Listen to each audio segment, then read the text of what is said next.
नमस्ते साथीहरू। म तपाईलाई चाहिँ आज एउटा इम्पोर्टेन्ट मोडलको बारेमा चाहिँ बताउन गइरहेको छु। यो मोडलको नाम हो सिप मोडल। सिप मोडल है, सिआइपिपी सिप मोडल। यो मोडल चाहिँ तपाईहरुको चाहिँ एकदम इम्पोर्टेन्ट चाहिँ मोडल हो। यो करिकुलम एजुकेसन हैन सेक्टरमा चाहिँ अथवा करिकुलम बनाउँदा एजुकेसन सेक्टरमा चाहिँ हैन करिकुलम चाहिँ इभ्यालुएसन गर्दाखेरि चाहिँ एकदम इम्पोर्टेन्ट मोडल चाहिँ सिआइपिपी मोडल हो। यो मोडल चाहिँ म आज तपाईहरुलाई चाहिँ बताउन गइरहेको छु। सिआइपिपी मोडल सिप मोडलमा चाहिँ यो चाहिँ तपाईहरुको चाहिँ सिआइपिपी भनेपछि सी बारे फुल फर्म चाहिँ के हो त भनेपछि सी भने चाहिँ कन्टेक्स्ट, आई भनेको इनपुट, पी भने चाहिँ प्रोसेस र पी भनेपछि अर्को पी भनेपछि प्रोडक्ट भन्छ। कन्टेक्स्ट, इनपुट, प्रोसेस र प्रोडक्ट गरेर चाहिँ सिप मोडल चाहिँ एउटा करिकुलमको चाहिँ इभ्यालुएसन गर्ने टेक्निक हो। र यो सिप मोडल चाहिँ तपाईहरुको चाहिँ 1960s तिर चाहिँ ड्यानियल सफलबीम ड्यानियल सफलबीमले चाहिँ बनाएको हो। र सिप मोडल चाहिँ अहिले चाहिँ एडुकेसन सेक्टरमा चाहिँ एकदम वाइडली युज हुने नै मोडल यही नै हो। यसमा चाहिँ के हुन्छ भनेपछि हामीले चाहिँ डिफरेन्ट हाम्रो चाहिँ एजुकेसन सेक्टरको डिफरेन्ट प्रोसेसहरु हुन्छ। डिफरेन्ट तपाईहरुको चाहिँ प्रोसेसमा चाहिँ हामीले चाहिँ क्वेशनरीहरु चाहिँ प्रेजेन्ट गरेर चाहिँ हामीले चाहिँ त्यसको इभ्यालुएसन हामीले चाहिँ गर्छौं। ठीक छ। सिप मोडलले चाहिँ यो मोडल चाहिँ अहिले चाहिँ लर्निङ बाइ डुइङ भनेपछि हामीले जे काम गर्यौं हैन त्यसै अनुसारमा चाहिँ हामीले त्यो चाहिँ लर्निङ गर्नुपर्ने हुन्छ। यो चाहिँ अहिले चाहिँ एडुकेसन सेक्टरमा चाहिँ इट्स वाइडली युज्ड। हेर्नुस् त, CIPP model is recommended as a framework to systematically guide the conception, design, implementation and assessment of project and provide feedback and judgment of project effectiveness for continuous improvement। ठीक छ। continuous improvement को लागि चाहिँ यसले चाहिँ के गर्छ, जज गर्छ कुन कुरामा चाहिँ कुन कुराले चाहिँ हिन्डरेन्स भइराछ, कुन कुरामा चाहिँ हामीले चाहिँ सेटब्याक गइराछौं, कुन कुरा हामीले चाहिँ चेन्ज गर्यो भनेपछि हाम्रो करिकुलम अथवा चाहिँ हाम्रो learning teaching learning methodology improve हुन्छ। सबै चाहिँ तपाईहरुको सिप मोडलबाट चाहिँ हामीले थाहा पाउन सक्छौं। ठीक छ। ल सिप मोडलमा चाहिँ बुझ्नुपर्ने भन्ने चाहिँ सिआइपिपी भन्ने फर्स्टमा चाहिँ फुल फर्म भने चाहिँ त्यसको थाहा पाउनु पर्ने हुन्छ र त्यसले कसले बनायो र सिप मोडलको चाहिँ यो प्यारामिटर्सहरु चाहिँ थाहा पाउनु पर्ने हुन्छ। प्यारामिटर्समा चाहिँ सी भनेको चाहिँ के हो त, कन्टेक्स्ट इभ्यालुएसन हो। कन्टेक्स्ट इभ्यालुएसन, आई भनेपछि इनपुट इभ्यालुएसन, पी भने प्रोग्रेस इभ्यालुएसन, अर्को पी भनेपछि प्रोडक्ट इभ्यालुएसन हुन्छ। र कन्टेक्स्ट इभ्यालुएसनमा चाहिँ हामीले चाहिँ गोल, हामीले चाहिँ के अचिभ गर्न खोजिराछौं, हामीले चाहिँ उद्देश्य के हो त, यो करिकुलम डिजाइन गर्यौं त्यसको उद्देश्य के हो भने चाहिँ हामीले चाहिँ क्वेशनरीहरु प्रेजेन्ट गर्छौं। ठीक छ। त्यसैगरी त्यसपछि हामीले चाहिँ इनपुट इभ्यालुएसन गर्छौं। इनपुट इभ्यालुएसनमा हामीले चाहिँ प्लानहरु चाहिँ बनाउँछौं। अब चाहिँ कुनै पनि कुराहरु चाहिँ प्लान बिना चाहिँ हैन सक्सेसफुल हुँदैन। त्यसैले चाहिँ हामीले चाहिँ इनपुट दिन्छौं। इनपुट भने चाहिँ प्लान बनाउनु पर्यो। ठीक छ।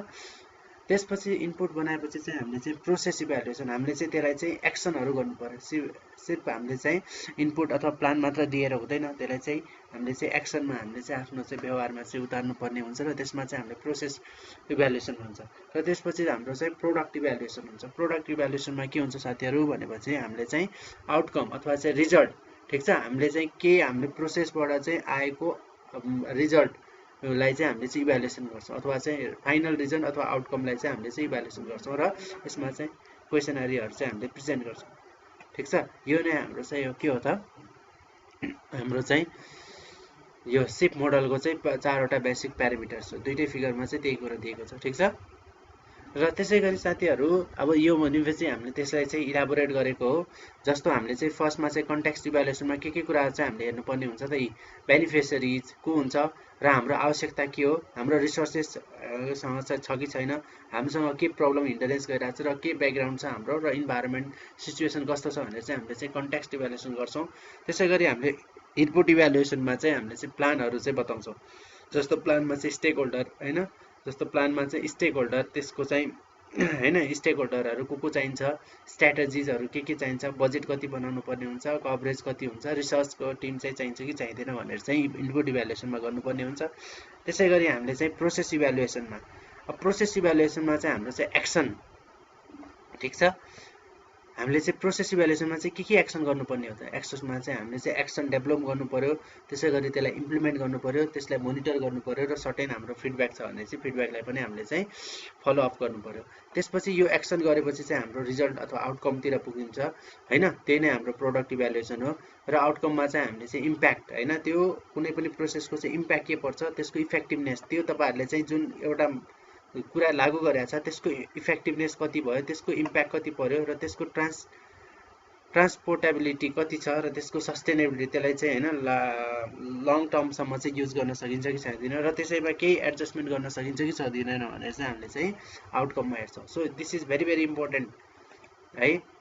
र यसमा चाहिँ क्वेसन सोध्नुपर्ने भने चाहिँ के भने चाहिँ वाट सुड वी डु, हामीले चाहिँ के काम गर्नुपर्ने हो र हामीले चाहिँ how should we do it, के काम गर्नुपर्ने हो, कसरी गर्नुपर्ने हो, त्यसको लागि चाहिँ हामीले चाहिँ प्लानिङ हैन गरिरहेछौँ कि छैनौँ र त्यसको लागि चाहिँ हामीले चाहिँ त्यो प्लान गरेको चाहिँ के काम गर्यो कि गरेन, त्यसमा चाहिँ त्यसमा रिजल्ट आयो कि आएन भनेर थाहा पाउनुपर्ने हुन्छ। अब यो अब हामीले चाहिँ कन्टेक्स्ट इभ्यालुएसन हैन, यसै गरी चाहिँ इनपुट र प्रोसेस र प्रोडक्टलाई चाहिँ हामीले चाहिँ इलाबोरेट गरेका छौँ। कन्टेक्स्ट इभ्यालुएसनमा साथीहरू के हुन्छ भने चाहिँ के गर्नुपर्ने हो त, के हामीले चाहिँ गोल एचिभ गर्नुपर्ने हो त, what need to be done, हामीले चाहिँ कन्टेक्स्ट इभ्यालुएसनमा थाहा पाउनुपर्ने हुन्छ। यसमा चाहिँ एसेस द ओभरअल इन्भाइरोमेन्टल हैन रेडनेस अफ द प्रोजेक्ट, अघि नैको जे भनेको थियो त्यही हो क्या, इन्भाइरोमेन्टको लागि चाहिँ ठिक छ कि छैन, यसको चाहिँ हामीले चाहिँ निड एसेसमेन्ट गर्नुपर्ने हुन्छ। त्यसै गरी इन्भाइरोमेन्टल फ्याक्टर्सहरू चाहिँ हामीले चाहिँ एसेसमेन्ट गर्नुपर्ने हुन्छ यसमा है। त्यसै गरी चाहिँ हाम्रो चाहिँ इनपुट इभ्यालुएसनमा चाहिँ त्यो कसरी गर्ने त, हामीले चाहिँ अब इनपुट त गर्नु पर्यो, ठिक छ, एक्सन आयो हाम्रो, फर्स्टमा चाहिँ कन्टेक्स्ट आयो, त्यसपछि हाम्रो चाहिँ इनपुट आयो। इनपुटमा चाहिँ हामीले चाहिँ अब तपाईहरुले चाहिँ कन्टेक्स्ट डेभलप गरेकोलाई चाहिँ हामीले कसरी चाहिँ गर्नु, how should it be done भनेर चाहिँ हामीले क्वेसन गर्नु सक्नुपर्ने हुन्छ। यसमा चाहिँ concern judgement about resources and strategies need to accomplish programme goals and objectives, refer to the ingredients of curriculum, करिकुलममा के कुराहरू छ हामीले चाहिँ स्पष्ट रूपमा थाहा पाउनुपर्ने हुन्छ। त्यसै गरी चाहिँ हामीले चाहिँ क्वालिटी अफ, हामीले चाहिँ यसमा चाहिँ के हुन्छ भनेपछि क्वालिटी अफ करिकुलम र सिलेबस कस्तो छ थाहा पाउनुपर्ने हुन्छ, स्टुडेन्ट टिचरको हैन, स्टाफ्स र फेसिलिटिज र इन्फ्रास्ट्रक्चर र यस्तो कुराहरू चाहिँ इनपुटमा चाहिँ थाहा पाउनुपर्ने हुन्छ। यसै गरी चाहिँ त्योभन्दा अलावा चाहिँ अरू कुराहरू पनि थाहा पाउनुपर्ने हुन्छ, लाइक हैन what books do teacher have, अब चाहिँ तपाईहरुलाई पढाउँदाखेरि चाहिँ टिचरसँग चाहिँ कुन मेटेरियल छ हैन, स्टुडेन्टसँग चाहिँ कुन मेटेरियल छ हैन, how strong are the teaching strategies of the teachers, अब टिचरले चाहिँ टिचिङ स्ट्राटेजिज कसरी चाहिँ हैन इम्प्लिमेन्ट गरिरहेछ, what time is available compared with हैन वर्कलोड फर प्रिपरेसन, भनेपछि अब हामीसँग चाहिँ कति टाइम छ त, प्रिपरेसनको टाइमले पनि हामीलाई इफेक्ट परिरहेको हुन्छ। इनपुट इभ्यालुएसनमा हामीले सबै यो हेर्नुपर्ने हुन्छ। What knowledge skills and attitudes related to the subject do teacher have, अब टिचरसँग चाहिँ कति एटिट्युड छ, त्यसलाई चाहिँ स्किल कति छ, एटिट्युड कति छ र त्यससँग चाहिँ क्षमता कति छ भन्ने पनि हामीले इभ्यालुएसन गर्नुपर्ने हुन्छ।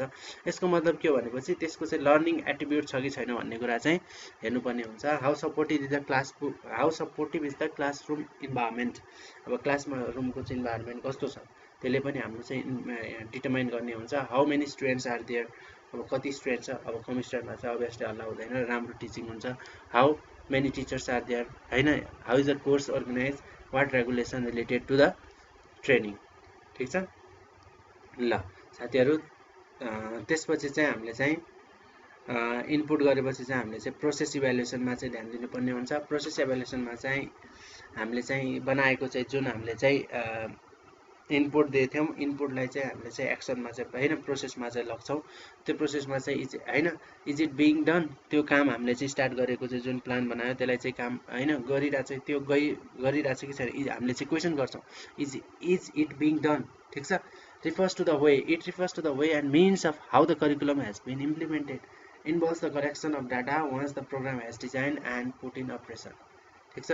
monitors the project implementation process, ठीक छ। यसै गरी चाहिँ हामीले चाहिँ प्रोसेस इन्क्लुडिङ टिचर्सको method, facility use, student performance कस्तो छ, हामीले चाहिँ सबै कुराहरू चाहिँ यसैमा चाहिँ हेर्छौँ। अब चाहिँ प्रोसेस इभ्यालुएसनमा हामीले चाहिँ सर्टेन क्वेसनरिजहरू गर्नुपर्ने हुन्छ। त्यसमा चाहिँ सर्टेन क्वेसनरीमा चाहिँ what is the workload of the student, स्टुडेन्टलाई चाहिँ वर्कलोड कति लाग्यो त तपाईहरुको एक्सनमा इभ्यालुएसनमा हैन, प्रोसेसको चाहिँ एक्सन दियो भनेपछि चाहिँ वर्कलोड कति छ, how well actively do student participate, स्टुडेन्टले चाहिँ त्यो लर्निङ टिचिङ मेथोडोलोजी अथवा चाहिँ इन्भाइरोमेन्टमा चाहिँ कसरी पार्टिसिपेट गरे त, are the any problem related to teaching. अब टिचिङसँग चाहिँ केही तपाईँहरूको चाहिँ प्रब्लम छ कि, अथवा चाहिँ प्रब्लम रिलेटेड टु लर्निङ टिचिङमा कहिलेकाहीँ होइन प्रब्लम नभएर लर्निङमा पनि हुनसक्छ, र त्यहाँ चाहिँ इफेक्टिभ कम्युनिकेसन हुँदैछ कि छैन पनि हामीले चाहिँ हेर्नुपर्ने हुन्छ। यसै गरी चाहिँ अब स्टुडेन्टले चाहिँ पर्टिकुलर कुनै पनि कुरामा चाहिँ एनालाइज र होइन गर्न छोडिरहेछ कि भन्ने कुरा पनि हेर्नुपर्ने हुन्छ। यसै गरी चाहिँ what is the level of cooperation होइन पर्सनल रिलेसन बिट्विन टिचर र स्टुडेन्ट र बिचमा चाहिँ कस्तो चाहिँ होइन कोअपरेसन भइरहेछ, र चाहिँ डिसिप्लिन चाहिँ मेन्टेन छ कि छैन भनेर पनि हेर्नुपर्ने हुन्छ। र एट द एन्डमा चाहिँ हामीले चाहिँ प्रोडक्ट इभ्यालुएसन गर्नुपर्ने हुन्छ। हामीले गरेको जुन कामलाई चाहिँ डिड द प्रोजेक्ट सक्सिड, त्यो प्रोजेक्ट सक्सिड भयो कि भएन भनेर चाहिँ हामीले चाहिँ at the end product evaluation गर्नुपर्ने हुन्छ। यो भेरी भेरी इम्पोर्टेन्ट हुन्छ, किनभने चाहिँ हामीले चाहिँ फर्स्टैबाट चाहिँ एउटा प्लान बनाएर चाहिँ होइन एउटा होइन कन्टेक्स्टबाट चाहिँ प्लान बनाएर त्यसलाई एक्जिक्युट गरेर लास्टमा प्रोडक्ट हुन्छ। त्यो प्रोडक्टलाई चाहिँ हामीले चाहिँ इभ्यालुएसन गरेन भनेपछि हामीले चाहिँ कुन तरिकाले चाहिँ मेथोडोलोजी एप्लाई भएको थियो र त्यो मेथोडोलोजीको इन्टायर हामीले चाहिँ इभ्यालुएसन गर्न सक्दैनौँ। जस्तो हामीले चाहिँ इक्जाम दियौँ होइन, एउटा सिलेबस बनायौँ, इक्जाम दियौँ होइन, र त्यसको चाहिँ हामीले चाहिँ कपी चेक गरेर चाहिँ हामीले चाहिँ फाइनल रिजल्टहरू पब्लिस गर्छौँ। त्यो भने नै के हो त, प्रोडक्ट इभ्यालुएसन कस्तो भयो त नतिजा त होइन, नतिजा कस्तो भयो त, त्यो सब्जेक्टमा चाहिँ होइन ओभरअल चाहिँ कस्तो रिजल्ट आयो त, त्यो भने हाम्रो प्रोडक्टको इभ्यालुएसनको बारेमा हुन्छ। यसमा चाहिँ to determine the extent to which the goals of the programme have been achieve है, यसमा चाहिँ तपाईँहरूको चाहिँ कस्तो एचिभ भयो, मेजर इन्टरप्रेट र जज गर्न सकिन्छ यहाँबाट चाहिँ है। यसमा चाहिँ के क्वेसन गर्न सकिन्छ भने चाहिँ is there one final exam at the end of the several course. अब सबिरल कोर्सहरू पढ्यो होइन, त्यसमा चाहिँ एट द एन्डमा चाहिँ फाइनल इक्जाम भयो कि भएन, एनी इन्फर्मल एसेसमेन्ट भयो कि भएन, क्वालिटी अफ एसेसमेन्ट कस्तो थियो, र त्यसै गरी चाहिँ तपाईँहरूको चाहिँ इभ्यालुएसन चाहिँ सम्पूर्ण प्रोसेसमा चाहिँ होइन गरियो कि गरिएन। त्यसैपछि चाहिँ how was the overall experience for the teacher and for the student. अब चाहिँ त्यो इन्टायर कोर्ससम्म चाहिँ हामीले चाहिँ पढ्दाखेरि चाहिँ त्यसको चाहिँ ओभरअल एक्सपिरियन्स कस्तो रह्यो, र त्यसको लागि चाहिँ मेन लेसन लर्न चाहिँ के हो त, ठिक छ। मेन लेसन लर्न चाहिँ very very important. Main lesson learn चाहिँ के हुन्छ, हामीले पनि कुनै पनि काम गर्दाखेरि चाहिँ एउटा लेसन लर्न हुन्छ होइन, कुनै कोर्स पढ्दाखेरि पनि हाम्रो चाहिँ लेसन लर्न हुन्छ, र त्यो हाम्रो चाहिँ what is the main lesson learn भन्ने पनि हाम्रो चाहिँ प्रोडक्ट इभ्यालुएसनमा चाहिँ हामीले चाहिँ जोड दिन्छौँ। यसै गरी चाहिँ is there an official report, यदि हामीले चाहिँ अफिसियल रिपोर्ट बनाउन पायो कि पाएन होइन, अफिसियल रिपोर्ट के आयो त, ठिक छ। Has the teacher reputation improved or been ruined भनेपछि त्यो करिकुलम डिजाइन गर्यो, पढ्यो, एक्सनमा लियो, र त्यो कुनै टिचरले पढायो भनेपछि ऊ त्यो पढाए बापत टिचरले चाहिँ के भयो त, उसको चाहिँ प्रोफिसियन्सी अथवा चाहिँ उसको चाहिँ स्किल बढ्यो कि अथवा झन् घट्यो भन्ने कुराहरू चाहिँ हामीले चाहिँ सिआइपिपी मोडलको प्रोडक्ट इभ्यालुएसनमा चाहिँ गर्छौँ। हस्त साथीहरू, सिआइपिपी मोडलको सम्बन्धी चाहिँ होइन कुराहरू यति नै हुन्। तपाईँहरूलाई चाहिँ यो भिडियो कस्तो लाग्यो होइन, कृपया तपाईँहरूको चाहिँ होइन भ्युजहरू कमेन्टमा लेखिदिनु होला। यसै गरी चाहिँ यदि तपाईँहरूलाई चाहिँ लाइक होइन तपाईँहरूले चाहिँ राम्रो लाग्यो भने चाहिँ यु क्यान लाइक होइन, र तपाईँहरूले चाहिँ मेरो च्यानललाई सब्सक्राइब गर्न सक्नुहुन्छ, र चाहिँ यदि तपाईँहरूलाई मन परेछ भनेपछि you can share as well. Thank you.